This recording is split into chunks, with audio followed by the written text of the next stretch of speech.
Hi and welcome to this NPTEL course titled The Novel and Change. We're looking at Chinua Achebe's novel Things Fall Apart.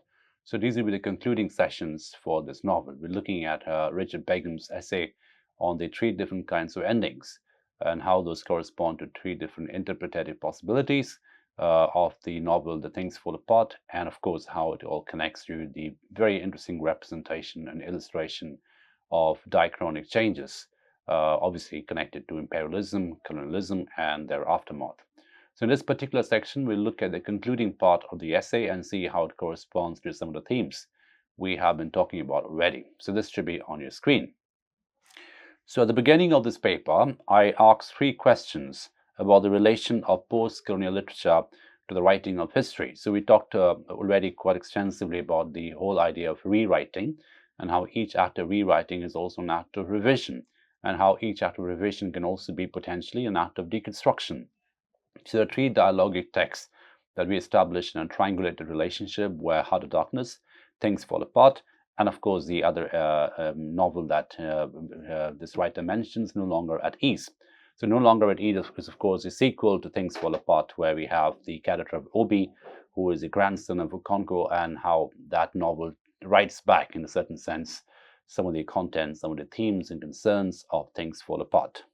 So I would now like to propose, however provisionally, some answers to these questions. First, where do post-colonial writers locate the past? Now, what we see happening in this section is a very interesting intersection of post-coloniality and postmodern writing. And there's a really interesting attempt to rescue post-colonial writers from overdetermined reading of cultural, political, and social context, but also paying attention, playing a lot of focus on their treatment of form, the formalistic qualities of post-colonial writing, and how those correspond to some of the traditions of postmodernism.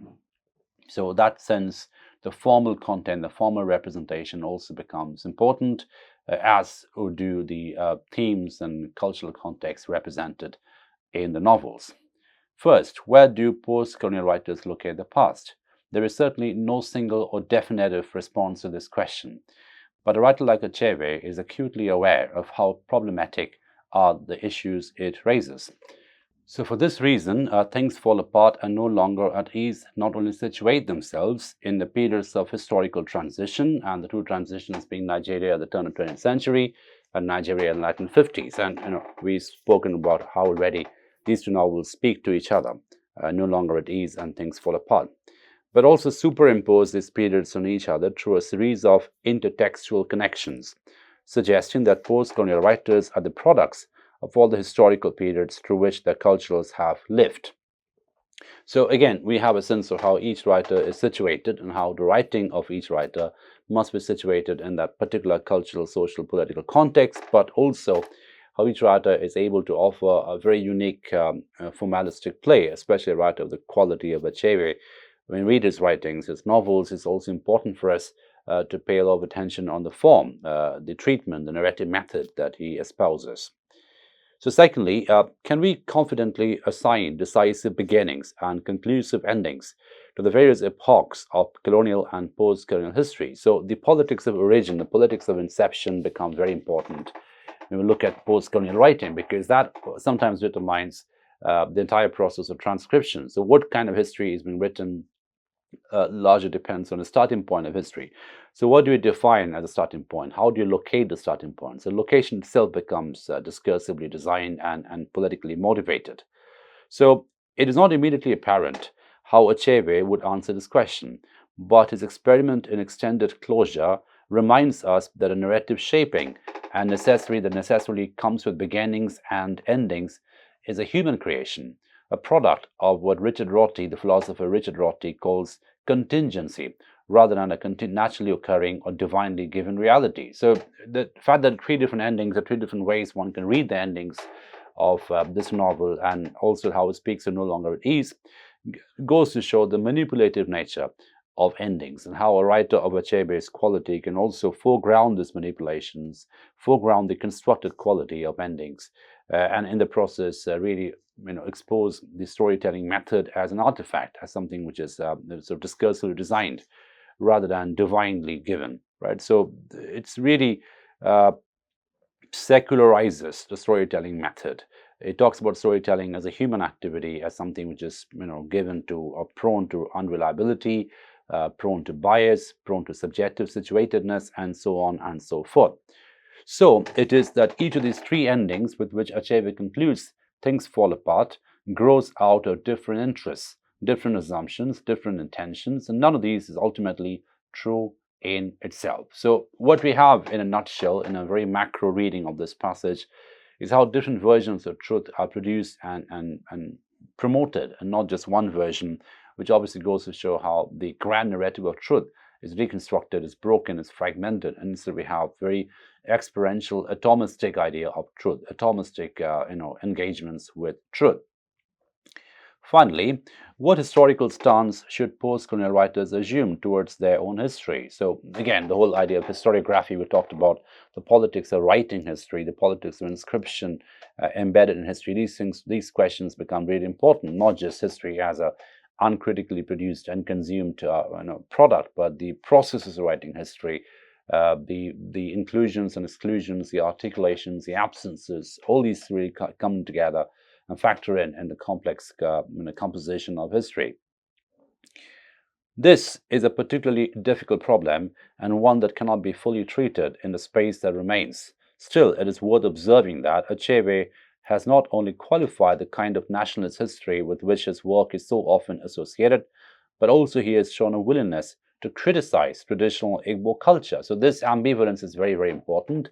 The ambivalence of representation, where the critique is not just directed towards the colonizer's presence or the colonialist history, but the critique is also directed towards the traditional templates of Igbo culture. So that really promotes Achebe's legacy as a really, really complex writer, as someone who has an ambivalent and a very nuanced perspective on the different historical realities such as colonialism, imperialism, and so on and so forth. So while Achebe urgently feels the need to recuperate an African past that has been lost or overlooked, to tell a story that has not been told, he nevertheless recognizes the importance of maintaining a sense of intellectual and historical integrity, right? So the sense of integrity is important, and when we talk about integrity, we also talk about complexity in the same light.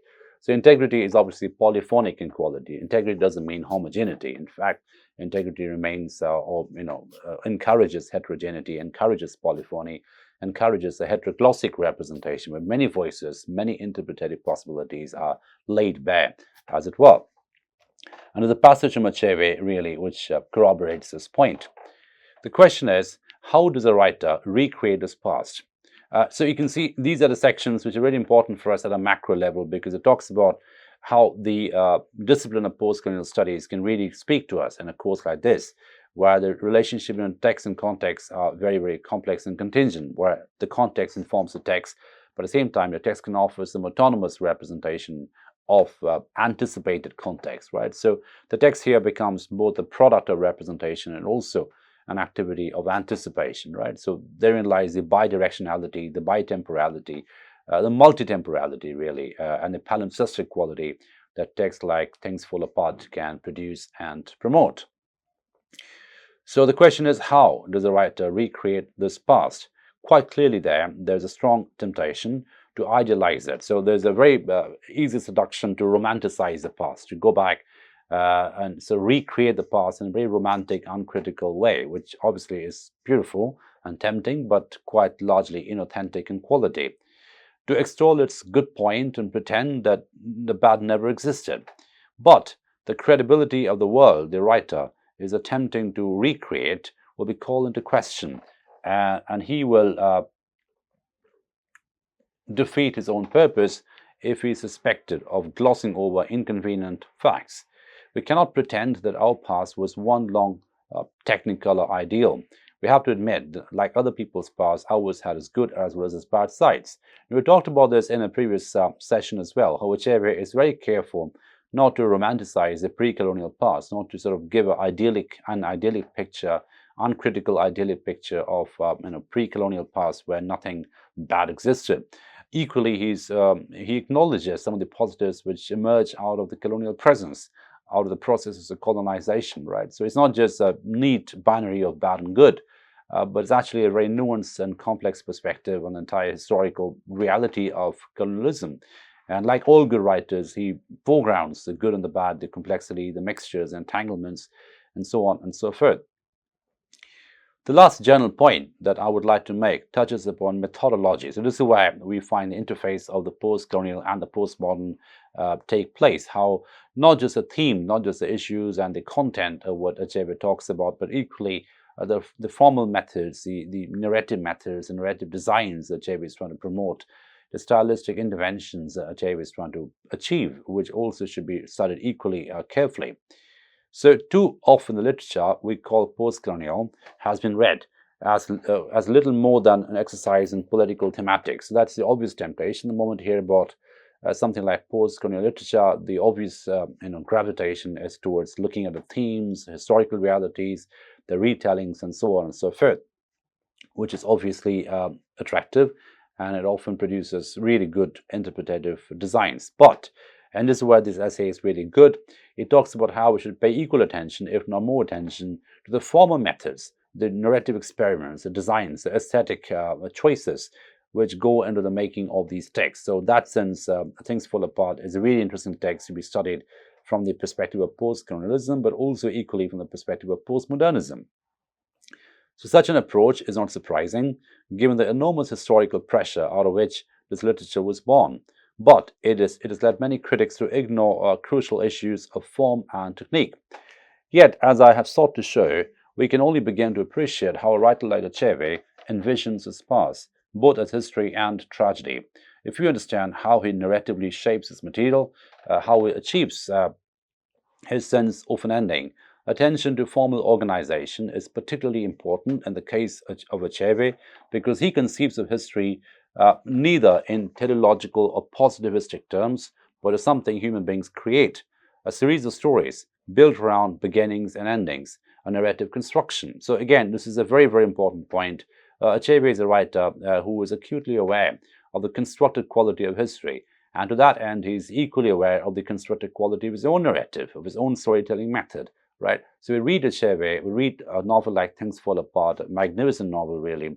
We have to pay equal attention to the formal designs, the narrative strategies, the absences, the articulations, the foregroundings, the backgroundings, the different focal positions. So all these different kinds of narrative methods, artistic choices, craftsmanship really, should be taken into consideration, and not just a very blunt reading of the themes and historical context which inform and shape the text. That's obviously there. But what is equally important for us to realize and notice and recognize is the formal methods, other formal methods that Achebe is trying to espouse. A writer like Achebe obviously is very careful about the choices, the narrative choices, the designs that he's trying to espouse. So like all good writers of history, of historical reality, Achebe tries to resist any teleological or positivistic understanding of history in terms of looking at it from a logical perspective, from a grand narrative perspective, from a monumental perspective. But rather, he's more aware or more interested in the granularity of history, the slow changes of history, the experiential affective prisms of history, which is why he is very, very conscious and careful and honest about laying bare the narrative method as an act of construction, really, manipulation. It's an artifact. It's something which is manufactured and prone to manipulation. So that interesting entanglement is there in Achebe's stories. So it's a series of stories, a story ecology, really. That's why the metaphor of the palimpsest in a previous class was so helpful, because it builds on structure after structure, and each structure has a sense of granularity and atomistic reality and a sense of constructedness, which is very important for us to acknowledge, because it really undercuts any grand claim to truth, any grand claim to history, any grand claim to a monolithic understanding of the past, because that kind of monolithic understanding can often quickly spill over into a romantic reification, something which is romanticized, something which is really whitewashed and made into something really big and monumental. So there's an anti-monumental quality about Achebe's writing. That's something which you have to take into consideration, because of the writer, he's acutely aware of the constructive processes that inform the idea of the novel, the shaping of the novel. So this is not to say that Achebe is fundamentally a postmodern writer, but neither is exclusively a post-colonial writer, right? So there is an intersectionality about Achebe. He is postmodern as well as post-colonial, and the two don't undercut each other. They actually supplement each other. So this particular section of the essay is really important, Richard Begum's understanding of the sense of ending, because at a very fundamental level, the different endings in the novel is something really postmodern. It gives a sense of false endings. It gives a sense of multiple endings, and the polyphony of the ending is really important for us to highlight and study. But at the same time, it is an acutely and profoundly post-colonial novel. So at the bottom of this section is a really interesting philosophy that the post-colonial and the postmodern can coexist with each other. In fact, they can supplement each other in very strong, robust, organic ways. So he's neither a postmodern nor exclusively a post-colonial writer. He can be both. Or rather, to put the matter more precisely, he is a post-colonial writer insofar as he's a product of cultural globalization, insofar as he's an African who has grown up and continues to live at the crossroads of cultures, right? So there's this hybrid liminality about Achebe's own position as a writer. So I think the positionality of the writer is important over here, because that sort of shapes his output, his productivity, and his literary over. So it's not really a pure African writer, if there's any such thing. So he really resists any romanticization of Africa. He really resists any romantic reification of a pre-colonial Africa. He doesn't do that at all. In fact, he's very, very conscious and critical of many of the African traditions that he finds regressive in a pre-colonial setting. And obviously, he's a very big critique of colonialism. He's a big critique of the racism that was rampantly produced and promoted during colonization processes, which is why his story, Things Fall Apart, may be seen as a resistance and as a reaction to the Conrad story, Heart of Darkness. But of course, it doesn't stop there, because when it comes to something like No Longer at Ease, that novel looks back at Things Fall Apart in a very deconstructive way. So there's this biological as well as textual kinship that is there between Things Fall Apart and No Longer at Ease, because Okonkwo and Obi are obviously biologically related to each other, but also the two novels are textually related to each other. They sort of deconstruct each other in very, very interesting ways. So the intersectionality or the intersectional positionality of Achebe as a writer is very important for us to acknowledge, because that really gives us a really right lens to look at his writings, to really study his writings in a very robust and refreshingly original ways, without really pigeonholing him as a post-colonial writer only or a postmodern writer only. So he can be many writers put together, the different strands which inform his writing, and it's important for us as competent readers to rescue him from any kind of interpretative reification. Obviously, life at the crossroads is not easy. As a student of classical tragedy, not to mention a sometimes rebellious son, he's aware of the perils as well as the possibilities that await us at those places of a deeper intersection. Now, we talked about the different kinds of tragedy. There's this monumental classical tragedy of closure, which is quite Aristotelian in quality, but it's also the ironic tragedy, which can be flippant in quality, which can be self-reflexive in quality, and so on and so forth. So, Achebe's position as a tragic writer, as well as someone who is a student of classical literature, is really at the crossroads, as his essay is foregrounding. So, as a student of classical tragedy, not to mention a somewhat rebellious son, he's aware of the perils as well as the possibilities that await us at those places of a deeper intersection. And what are the deeper intersections? The crossroads does have a certain dangerous potency.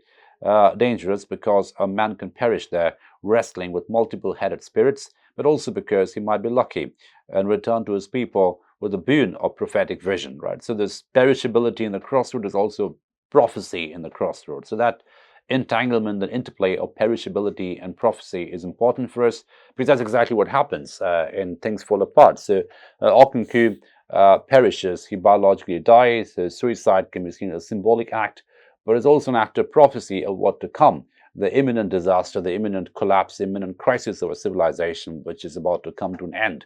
So his suicide is both an act of perishing as well as an act of anticipation, right? So you can see how Achebe manages to create a character so potent, so complex, and so rounded, and so located at different points of temporalities, really, right? So there's perishability as well as prophecy, which are working together as entanglements. But if forebearers like Okonkwo and alter egos like Oki Obi have been vanquished, wrestling the demons of multiplicity, Achebe has emerged from these spiritual contests with a deeper and more comprehensive sense of what it means to inhabit the alternate worlds of post-colonialism, worlds that are at once aristocratic and democratic, heroic and ironic, ancient and contemporary, right? So we see all these different paradoxes punched together, and in the sense that these are oxymoronic constructs, but at the same time they don't lose out the valency. They actually come together and create this ecology of supplementarity. And what do I mean by ecology of supplementarity? Where ontological opposites, or seemingly ontological opposites, they come together and operate as supplements, operate as entanglements, right? And that's something fundamentally deconstructive about Achebe's writing. So what the aristocratic and the democratic, they entangled together, as do the heroic and the ironic, the ancient and the contemporary, right? So all these different figures, all these different configurations can come together, do come together, to create this really fascinating and dazzling text that Achebe creates with Things Fall Apart. Lastly, we are all of us the heirs of Achebe's prophetic vision, grappling with the problems and promises of a globalized modernity, working our way through its diverse scenarios, its different endings, right? So this is why the essay concludes. It's a really magnificent essay, but what it does really, it talks about a sense of an ending, the different ways in which this novel can promote different forms of closures, which are also non-closures, closures which are openings, and the different kinds of epistemic and interpretative possibilities. Now, what it does at a very fundamental theoretical level is it really looks at post-colonial text, the post-colonial mode of writing, not homogenizing it, but the fundamental post-colonial mode of writing as something which is essentially, resistant against any kind of a grand narrative of deconstruction, but rather it is more concerned with granularity, more concerned with atomistic truth, more concerned with fragmentation, interruption, and the different processes of constructedness, really, which are laid bare in this particular kind of writing, right? So Achebe's writing, Achebe's prophecy, is one not of enlightenment, but one of granularity, one of grappling with the problems and promises of globalized modernity. Now, when you talk about globalized modernity, there's some kind of a tension over there as well, because at the heart of globalized modernity, there is the grand narrative of capitalism. There is this, the hegemony of a certain kind of narrative, a certain kind of cultural appropriation. And Achebe is obviously aware of that, which is why this is a novel in English and not in in African language, right? So there is that choice of language as well, which obviously makes Achebe a very complex writer at the heart of this intersection, really, looking forward to a globalized modernity, as well as someone trying to recover some facets of the past, but not in an uncritical way, right? Which is why it is important for us to recognize and acknowledge the fact that Achebe's vision of Africa, Achebe's representation of Africa, is a very complex, rounded representation, and not something which relies on binaries or dualisms. Not for a moment he's saying anywhere in the novel, as well as in his writings and interviews, that a pre-colonial Africa is just this idyllic, Edenic past that we all should aspire to go back to. I mean, he actually rejects that vision entirely. But at the same time, he's very critical of the interventions caused by imperialism, which created untold human loss, which created a lot of damage of the topography, of the ecology, sometimes in catastrophic proportions of industrial scale. But at the same time, he's also aware of the ambivalent location through which many positives also emerge in Africa due to the arrival of the machineries of imperialism and colonialism. So this is really a very interesting way to look at Things Fall Apart, and you can see how it speaks back in a certain sense to Heart of Darkness. Obviously, the critique of Heart of Darkness in many ways, but what this essay has tried to do is locate Achebe, or rescue Achebe a little bit from being just a post-colonial writer. So he's so much more, really. He's someone whose play of form, whose technique, narrative methods are actually, very, very interesting for us to recognize as well, and to study as well, right? And of course, the prophecy of Achebe is also nostalgic in quality, right? But it's not really a restorative nostalgia. It's a reflective nostalgia, where there's self-reflexivity, where there's an acknowledgement of problems, an acknowledgement of the vices, an acknowledgement of the pitfalls, really, which must be addressed, right? So there is that really complex, ambivalent vision which is working over here, right? So the last bit about globalized modernity is really important, as I mentioned, and because that really encodes and captures the problems and promises of the kind of post-colonial vision that Achebe is trying to promote and narrativize in this particular story. Things fall apart. Now, without we end this novel per se, but obviously, we can discuss it through the different forums we have, but we'll now move on to a different text now. But what I hope to have done in the course of these last few sessions on this novel is look at how, when I talk about human abuse, when I talk about post-colonial novel as a representation of abuse, a representation of trauma, and also erasure of identity, this must be studied in a very ambivalent method, in an ambivalent way. Because even a writer like Achebe, who is so so vocal and so articulate about his Nigerian identity, is also very, very conscious of not really falling prey to this uncritical understanding of Nigerianness. And he's very vocal, very polyphonic, and very articulate about the ambivalences that emerge out of the colonial imperial interventions. So that's something that we have to bear in mind as well. So with that, we end Chinua Achebe's novel, Things Fall Apart. I hope it was an interesting novel for you. We did it right after the guide by R.K. Narayan, and we can see how, hopefully you can see how each of the novels we selected for this course actually speak to each other in very interesting ways. There's an intertextual interconnectedness across all the novels, and that's how we designed the course as a really interesting method through which text can speak to context and vice versa. Each text is situated in a particular cultural context in a very unique fashion, but at the same time is also autonomous in terms of its representative possibilities. And we should look at the text not just as something which is overdetermined by the contextual legacy, but also something which is standing on its own right as a piece of literature, which is why the literariness of the text must also be factored in with very careful consideration. So with that, we end Things Fall Apart. I hope it was a useful session for you. The last few sessions on the novel. We'll now move on to a new text in the subsequent sessions. Thank you for your attention.